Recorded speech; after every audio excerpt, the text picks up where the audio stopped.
Hi అండి. అందరికీ నమస్తే. నేను మీ రవికాంత్ రెడ్డి.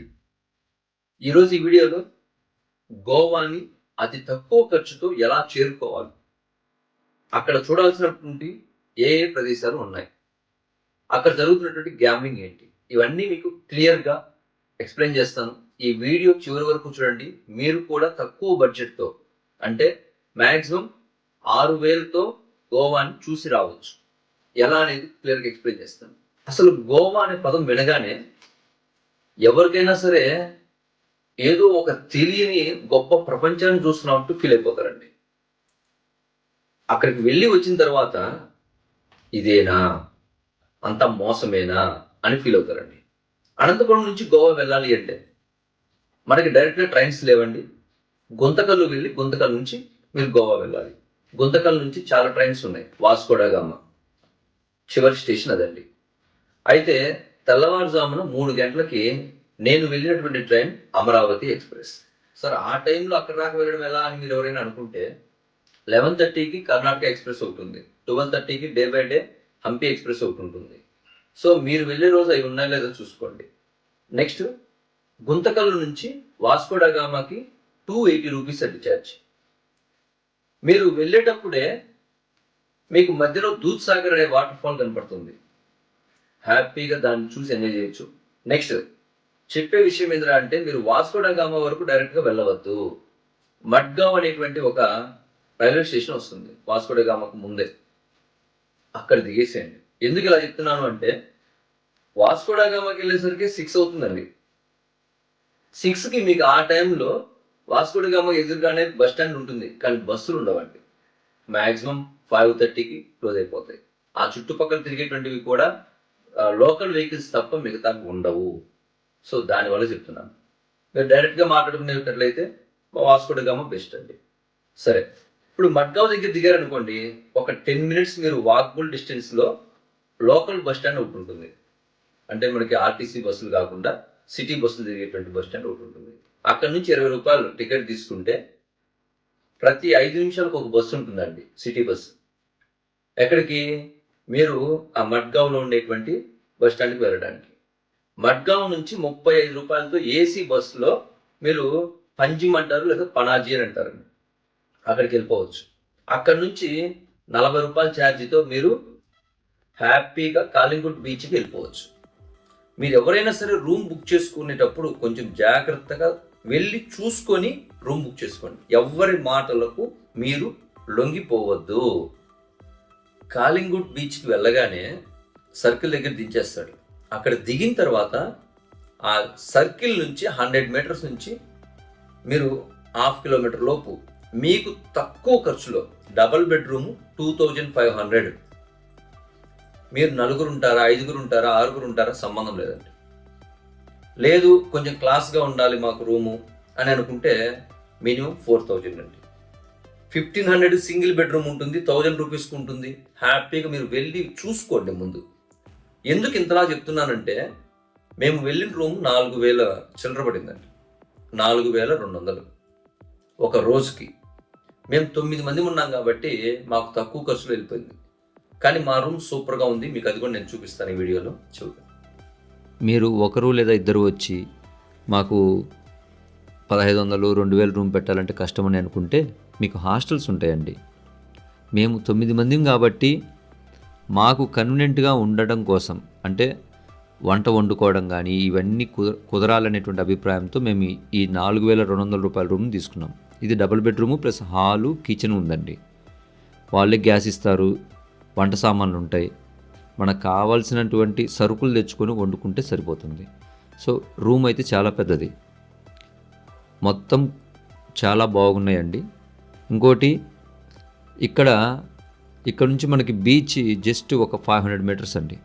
కాబట్టి చాలా బాగుంటుంది కూడా.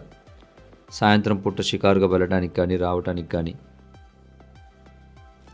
గోవా మొత్తం కూడా రాత్రిపూటే బాగుంటుందండి. అందులో ముఖ్యంగా పబ్స్ అని, బీచ్ అని, లేకపోతే రోడ్ సైడ్ షాపింగ్ అని. అయితే వాటి అన్నిటికన్నా బెస్ట్ అనిపించేది మాత్రం ఒక బీచ్ మాత్రమే. డ్యాన్స్ వేసేవాళ్ళు డ్యాన్స్ వేయచ్చు, ఒక తినడానికి స్టఫ్ ఏదైనా తీసుకున్నా, లేకపోతే భోజనాలు కానీ, లేకపోతే మీరు డ్రింక్ చేసే వాళ్ళైనా కూడా అక్కడ బాగుంటుందండి. రెండవది, మేము ఉన్నటువంటి రూమ్ దగ్గర నుంచి మటన్ మార్కెట్, చికెన్ మార్కెట్ అన్నీ ఇక్కడే ఉంటాయండి, వెజిటేబుల్తో సహా 500 మీటర్స్. సో మాకు వండుకోవడానికి మేము అంగీకరించుకొని వచ్చాం కాబట్టి తక్కువ ఖర్చులో మేము వండుకోవడానికి ప్రయత్నం చేయడానికి కావాల్సినవన్నీ కూడా ఇక్కడ తీసుకున్నామండి. మనం ఏదైనా టూర్ వెళ్ళామంటే ముందు మనం చూసుకోవాల్సింది మన ఆరోగ్యం, 2 ఖర్చు. సో అందుకని మేము గోవా వెళ్ళినప్పుడు రూమ్లోనే వండుకున్నామండి. మా వీరభద్ర సారు పాపం మేమున్న 4 రోజులు మాకు వంట చేసి పెట్టాడు బాగా. వీరభద్రం సారు వంటకి హ్యాట్స్ ఆఫ్. సహకరించినటువంటి వాళ్ళందరూ ఎవరెవరో తెలుసా? తిని పెట్టే వాళ్ళు, అవన్నీ మోసుకురావడానికి కారణమైనటువంటి మా గురువు గారు. అదిగో ఇగో గ్లామర్ బాయ్. మేము వచ్చిన రోజు కాకుండా రెండవ రోజంతా రూమ్లోనే, బీచ్లోనే బాగా ఎంజాయ్ చేసామండి.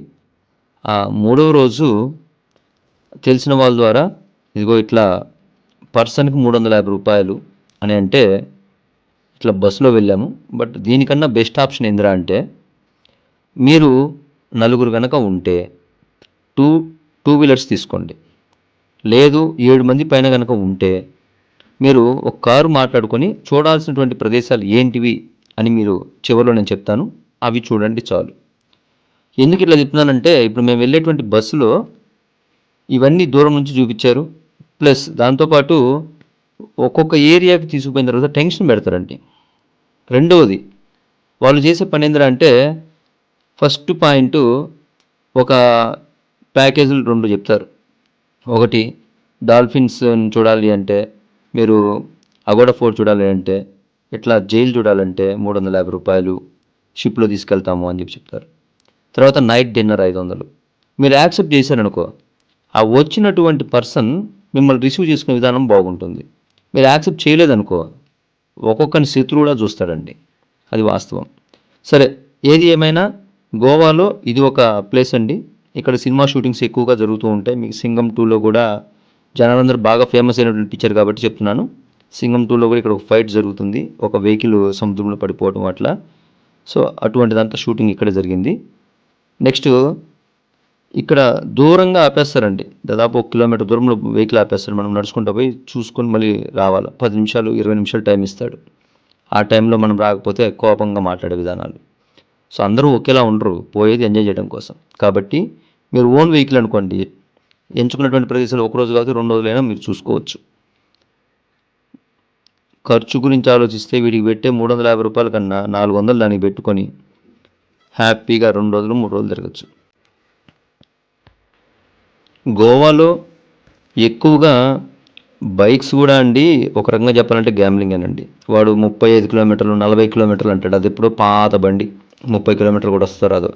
రెండవది, నువ్వు తీసుకున్న బండి ఫుల్ ట్యాంక్ చేయించుకున్నా సరే 1-2 లీటర్లు బండిలో వాటర్ బాటిల్లో పట్టి పెట్టుకోండి. ఎందుకు చెప్తున్నానంటే, గోవాలో మందైనా దొరికిద్ది కానీ బజార్కి 100 మీటర్లకు ఒక చోట పెట్రోల్ బంక్ మాత్రం కనపడదండి. ఉంటాయి, ఉండవని నేను అన్నాను, ఉంటాయి. కానీ మనం వెళ్ళిన ఏరియాలో ఎక్కడుందో మనకు తెలియదు. గోవాలో మరొక అట్రాక్షన్ ఏందిరా అంటే అగోడా ఫోర్ట్ అని అంటారండి. అక్కడికి వెళ్ళడానికి 2 మార్గాలు ఉన్నాయి. అయితే మనం బస్సులో కనుక వెళ్తే వాళ్ళందరూ ఏం చేస్తారంటే, ఇక్కడికి తీసుకొని వచ్చి బీచ్ దగ్గర, ఇది బ్యాక్ వాటర్ అండి సముద్రాన్ని, ఇక్కడ తీసుకొచ్చి ఇక్కడ ఆపేస్తారు. ఇక్కడ నుంచి సపరేట్గా మళ్ళీ మనం 350 రూపాయల టికెట్. వాస్తవంగా అయితే మనం దీనికన్నా కూడా బెస్ట్ ఆప్షన్ బైక్ మీద వెళ్ళటం అంటే. కాకపోతే ఏంటంటే వెహికల్స్లో మనం బస్సుల్లో అట్లా వస్తాం కాబట్టి చాలామంది ఇక్కడ తీసుకొచ్చి ఇక్కడ 350 రూపాయల టికెట్ ఒకటి పిచ్చి ఇట్లా ఇక్కడ నుంచి ఒక 3 కిలోమీటర్స్ షిప్లో తీసుకొని వెళ్తారు. ఆ తర్వాత మీరు చూసినటువంటిది ఆ పై భాగంలో అగోడా ఫోర్ట్ ఉంటుందండి. అక్కడే సెంట్రల్ జైలు అండి, అది కూడా గోవాకు సంబంధించినటువంటి సెంట్రల్ జైలు ఓల్డ్ది అక్కడ ఉంటుంది. సో అవి చూడొచ్చు. ఇప్పుడు మీరు చూస్తున్నటువంటిది అటల్ సేతు బ్రిడ్జి. అది భారతదేశంలోనే అతి పెద్దదైనటువంటిది, 3వ బ్రిడ్జిగా మనం చెప్పుకుంటాము. ఇప్పుడు మనం చూస్తున్నటువంటి ఈ చర్చి భారతదేశంలో ఉన్నటువంటి చర్చిల్లో అతి పురాతనమైనటువంటిది. అంతేకాకుండా యునెస్కో ద్వారా గుర్తించబడినటువంటి చర్చి కూడా. ఏది ఏమైనా ఇది మాత్రం అద్భుతంగా ఉంటుందండి. ఈ చర్చిలో మరొక ప్రధాన ఆకర్షణ ఏమిటి అంటే, క్రిస్టియన్ మతాన్ని భారతదేశంలో ప్రచారం చేసి చనిపోయినటువంటి వ్యక్తి ఎవరైనా ఉన్నారు అంటే సెయింట్ ఫ్రాన్సిస్ జేవియర్. అయితే ఇతను చనిపోయిన తర్వాత ఇతని శరీరాన్ని ఈ యొక్క చర్చిలోనే శవపేటికలో ఉంచారండి. ఇక్కడ మీరు ముందుకు వెళ్ళిన తర్వాత రైట్ సైడ్ తిరిగితే కనపడుతుంది, స్లోగా చూడండి, కనపడుతుంది. ఇప్పుడు ఆ పెట్టెలో ఉంటుంది.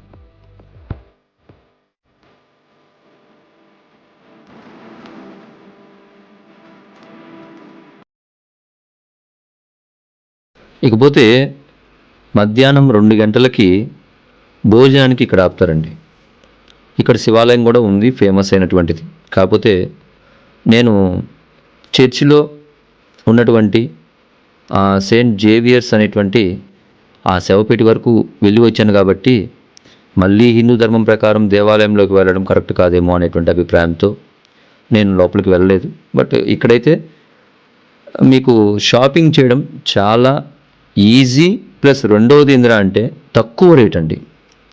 మీరు గోవాలో 300 రూపాయలు పెట్టి కొనేటువంటి డ్రెస్సు ఇక్కడ 200 రూపాయలకు వస్తుంది. మీరు ఒక హ్యాండ్ బ్యాగ్ గోవాలో 700 పెట్టి కొనేది ఇక్కడ 300 రూపాయలకు మాత్రమే వస్తుంది. మేము షాపింగ్ చేసినటువంటి షాప్ అయితే ఇది. నేను ఇక్కడ బిజినెస్ ఏం చేయట్లేదండి, మీకు తెలియచేస్తున్నాను, తక్కువ రేట్ అని చెప్తున్నాను.